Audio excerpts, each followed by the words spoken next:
ఆంధ్రప్రదేశ్ రాష్ట్రానికి వస్తున్న పెట్టుబడుల విషయంలో ముఖ్యమంత్రి వైఎస్ జగన్ ప్రభుత్వం ఇదోధిక ప్రగతి సాధించింది.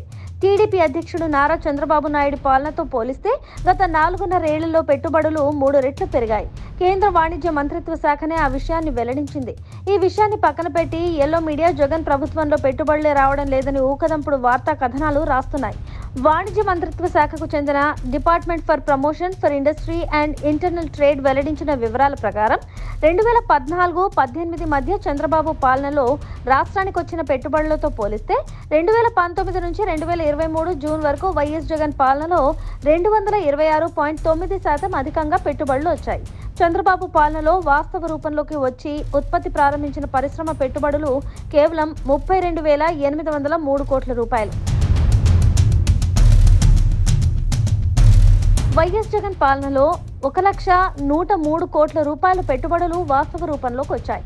చంద్రబాబు ప్రభుత్వ హయాంలో వివిధ పెట్టుబడుల సదస్సుల ద్వారా 18.87 లక్షల కోట్ల రూపాయల పెట్టుబడులు వచ్చినట్లు బోగస్ ఒప్పందాలు కుదుర్చుకున్నారు. సాధారణంగా దేశంలో పెట్టుబడుల సదస్సులో జరిగే ఒప్పందాల్లో 16 నుంచి 17% మాత్రమే వాస్తవ రూపం దాలుస్తాయి. కానీ విశాఖ పెట్టుబడుల సదస్సు జరిగి ఏడాది కాకుండానే జగన్ ప్రభుత్వ హయాంలో 19% పెట్టుబడులు వాస్తవ రూపంలోకి వచ్చాయి. GIS లో మొత్తం 13.11 లక్షల కోట్ల రూపాయల విలువైన 386 ఒప్పందాలు జరగగా 2.46 లక్షల కోట్ల రూపాయల విలువైన పెట్టుబడులకు సంబంధించిన పరిశ్రమల పనులు వివిధ దశల్లో ఉన్నాయి.